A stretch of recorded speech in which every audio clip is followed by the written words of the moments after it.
Nu står vi här igen i vetefälten och vi har finbesök ifrån Norrland av Niklas och Fredrik. De är från spetsen 15 meter fram ungefär.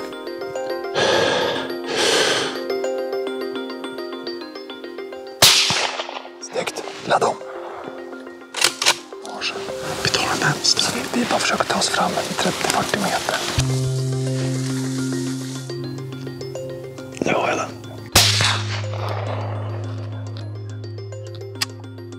Här ser vi en sån här tydligt, det är den här korta, alltså ingen borst. Och det är ett så här tydligt, då är de ju 1,5 ungefär. Ja. Nu börjar det mörkna på, så att nu släpar vi ut den här och så tar vi fram det termiska. Och hur funkar den här? Du kräver ingen inskjutning. Den har adaptern som gör att den kommer på helt rakt. Ja, det blir verkligen att det spelar en film framför riktmedlet. Exakt. Ja.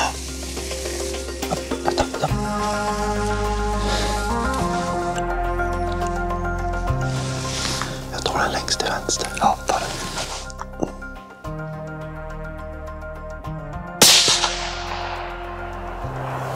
Snyggt. Det tar lite bort det jaktliga, alltså bedömningar man måste göra. Men det är ett bra hjälpmedel. Vi kan nog lugnt se fram emot jakt här imorgon också.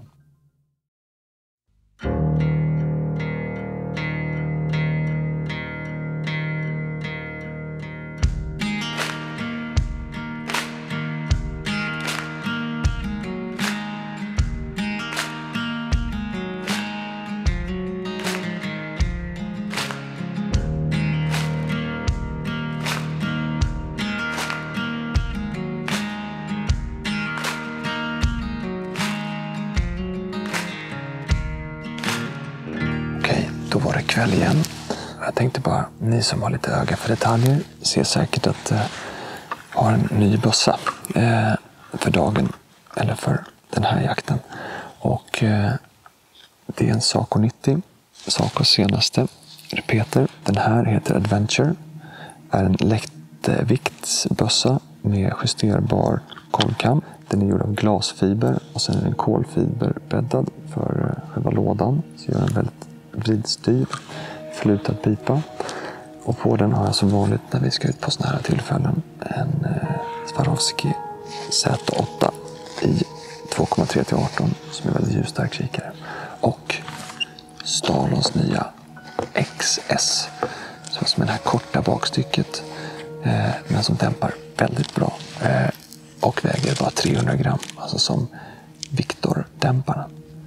Så det här är en väldigt trevlig ny liten bekantskap.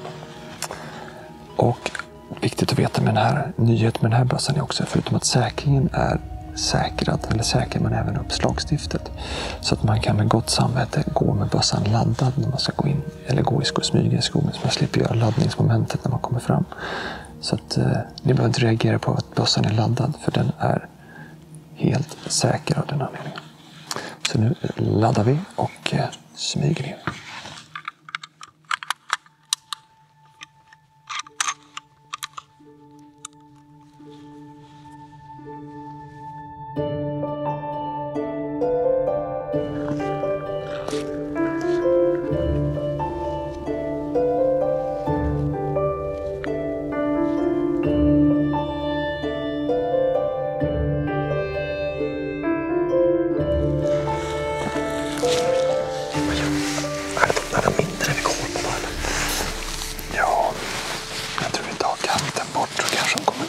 In eller någonting, jag vet inte.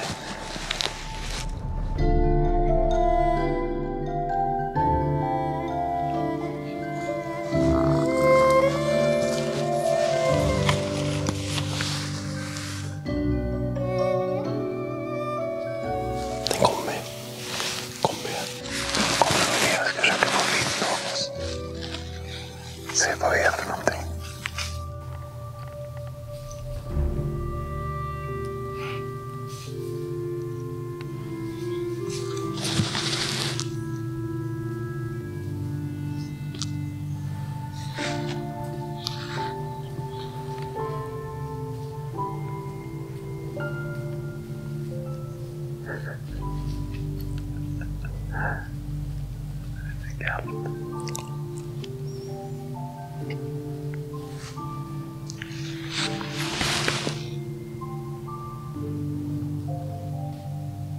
Så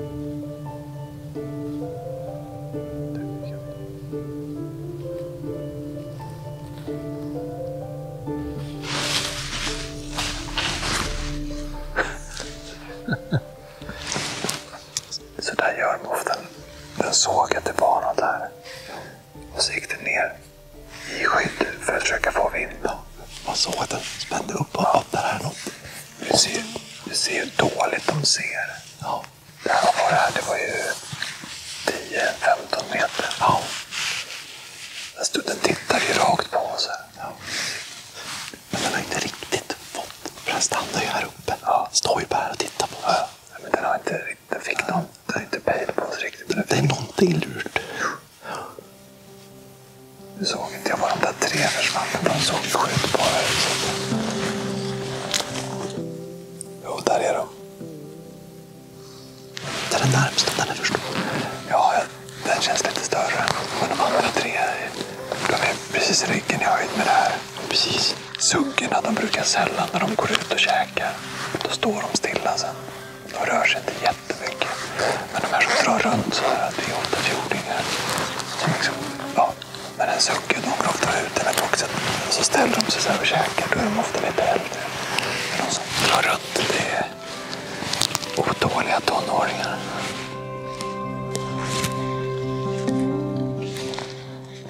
Tänk så här. Fredrik. Nu går han där. De här vet vi inte riktigt med. Och han har kommit ut runt. Så vi går bara fram till spetsen. Är det ingenting där så tar vi sprutspår upp till kullen. För förmodligen går de över och käkar på andra sidan. Då kommer vi bra liksom slagläge uppifrån. Du tänker på de där 3 som... Ja. De är bra skjutsize på.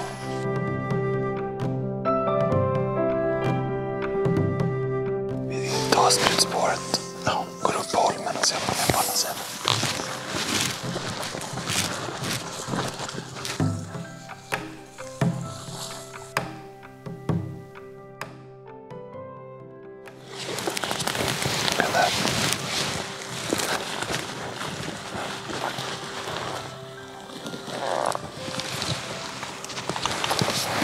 Precis nedanför här. Är det inte 200? Nej, inte den. De är precis nedanför här.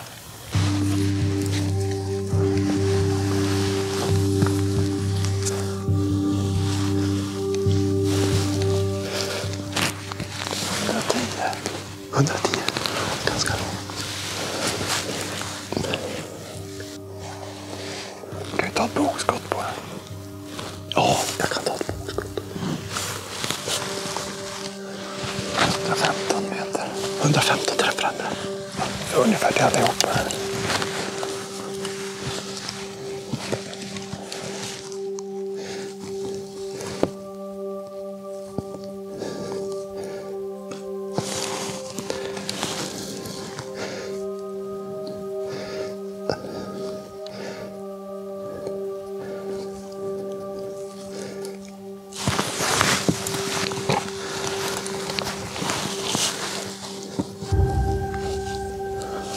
Utan de här 3 små.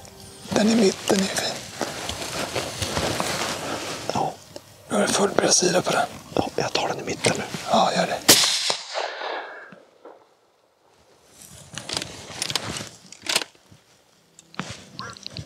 Det är lugnt. Den ligger. Jag tar den om jag får chansen, så vänta.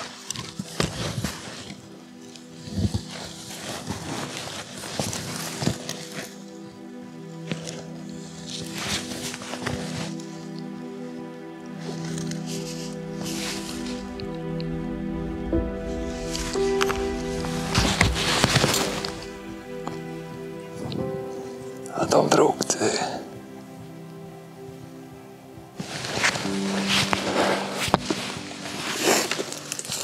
Snyggt, Fredrik. Men de där stannade inte. Nej. Jag tror, hade inte galten varit med, ja, så att de fick en hare att hänga på, då hade de säkert stannat där och väntat på polar. Ja, precis. Men du stack ju den och då hängde de på. Ja. Ja, vad kul. Ja, grymt. Snyggt. Du går fram och kollar. Det tycker jag.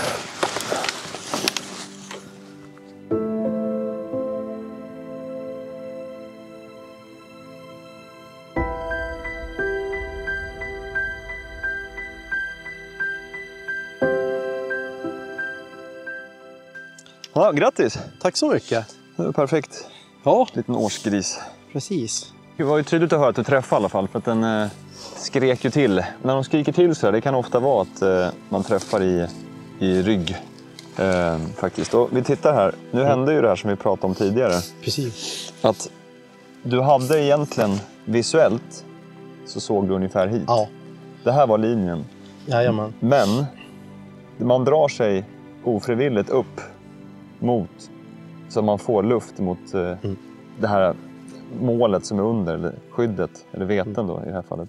Och min riktpunkt var ju här. Ja. Så den låg lite längre fram, lite längre ner. Så att jag har ju dragit den 5 centimeter kanske uppåt. Ja. Nu var det ju här 100 meter. Som i sig är ett eller inget problem att skjuta på, men kanske inte i huvudet. Nej. Men de andra som vi har skjutit på 20-30 meter, då undviker man det här. Så det här kunde ha blivit, med lite otur, att den här reser sig upp och springer iväg. Nu gick det här bra. Så att, Ja, men man är ju ganska förprogrammerad att du ska inte ha någonting i skottet. Att du exakt. Det ska ha undvika rent det. skottfält. Ja, precis. Ja. Så jag reagerar ju inte på att jag höjde på någonting, utan Nej. som du säger, det blir den här ofrivilliga. Ja. För jag upplevde inte att jag drog skottet eller att jag gjorde någonting Nej. alltså i skottögonblicket. Så att det kändes som ett bra skott. Så att, Nej, det här är, du är inte unik på något sätt. Det här har jag sett jättemånga gånger. Så att, det ska man ta med sig. Nästan att man skjuter ner i veten istället. Så. Men bra. Nu puttade vi dem ju framåt lite fint. Så nu har vi bara 100 meter till vägen här. Så att, nu jagar vi vidare. ja, det kör vi.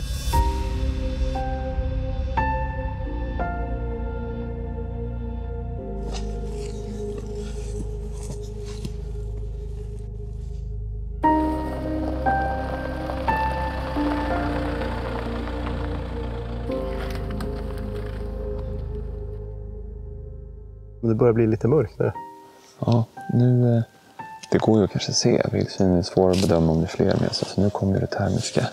De här timmarna nu, termiska siktet. Eller klipp-onen till sin rätt. Då gör ju ljuddämpare väldigt bra. För att man får ju ofta den här mynningsflamman. Vi har ju testat att skjuta med och utan ljuddämpare.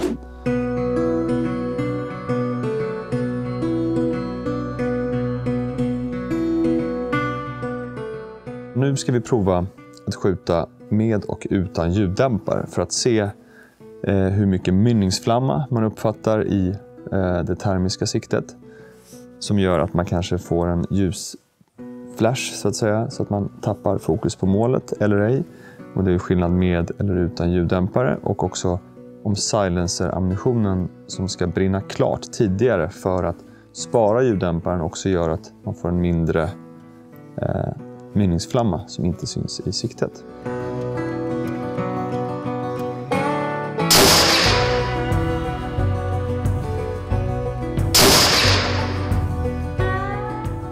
Som vi såg så blev det en tydlig mynningsflamma som också syns i siktet, vilket kan göra att man tappar kontakt med målet så att så att det försvinner ner i spannmålen.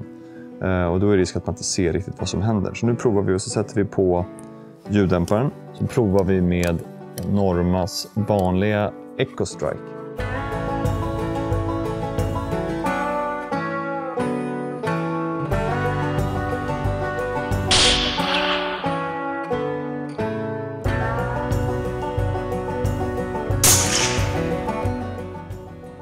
Så stoppar vi en svart hylsa, det vill säga Eco-Strike Silencer. Får se om det blir mindre mynningsflamma. Tanken är att det är snabbare krut i som gör att det ska brunnit klart när kulan lämnar loppet.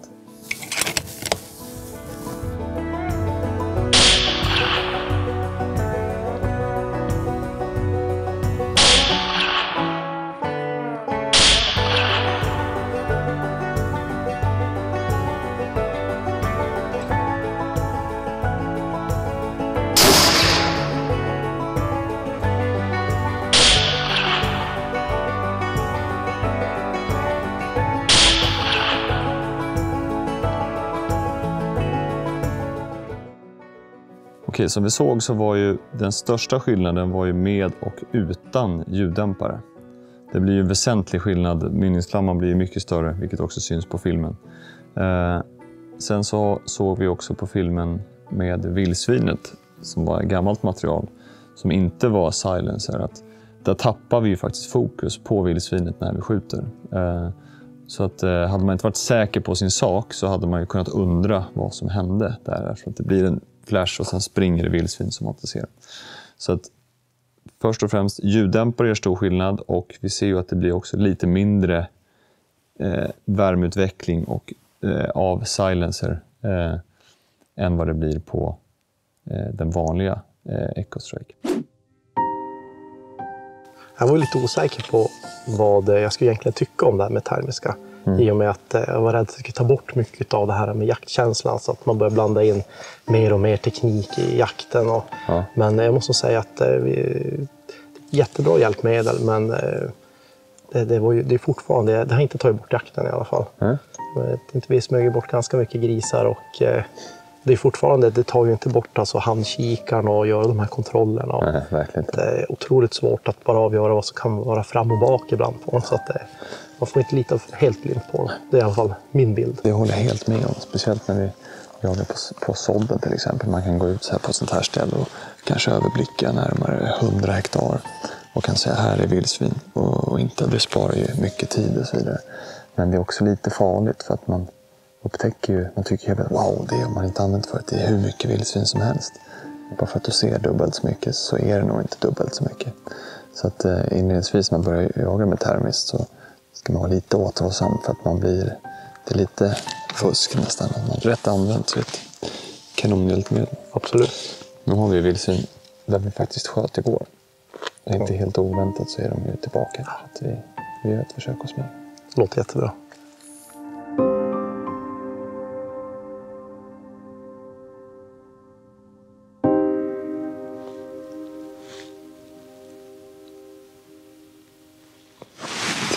Som en höjd här.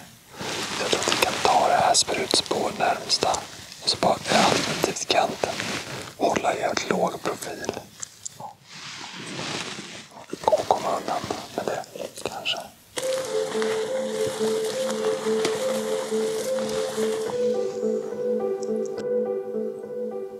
Det var ganska snabba.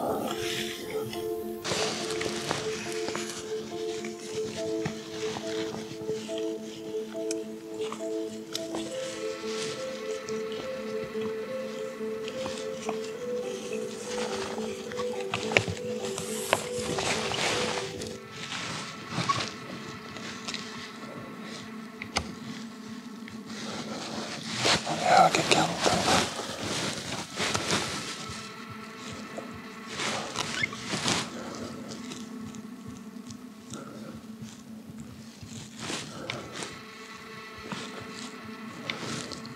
Ja, det gjorde jag.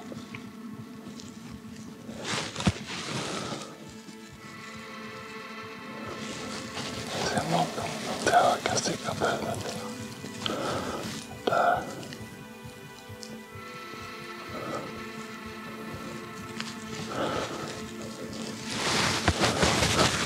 En växt till höger.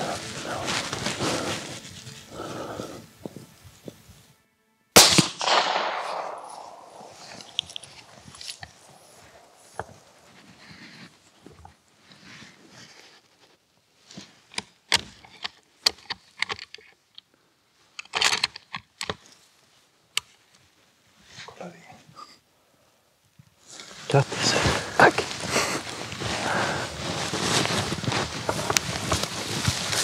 Ja. Går fram och tittar på den här.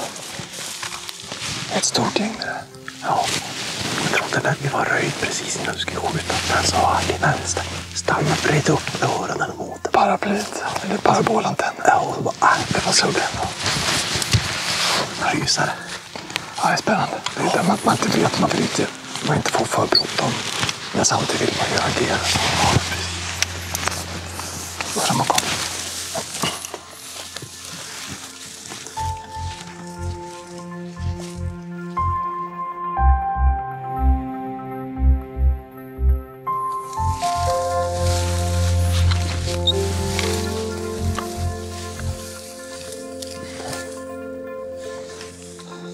Perfekt storlek.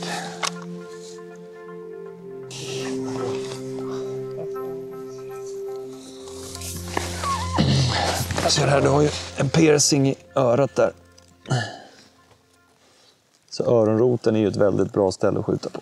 Då är det. Det här är helt mjukt, så det här är ju klart direkt. Ja, jättefin grej. Ja, ni kanske undrar vad Niklas tog väg, men han blev så nervös under press när folk tittar på. Så han fick åka iväg och jaga själv. Så att, han sköt ett vildsvin här borta nyss. Men superkul, Fredrik, att ni har kommit ner. 100 mil har ni åkt för att få jaga vildsvin. Ja, jajamensan. Ja, det är otroligt roligt att bara få komma ner och se de här andra viltslagen, andra typer av jakt som inte vi är van hemma. Så det är ganska trevligt att träffa jaktkompisar också. Så. Eller hur? Och vi tycker det är kul att komma upp till er och få se snö. Ja, det är ett bra utbyte. Ja, verkligen. Ja, jättekul att ni har tittat. Hoppas ni har fått med er något från det här avsnittet. Vi har fler vildsvin att jaga. Så att vi tackar för idag och jagar vidare.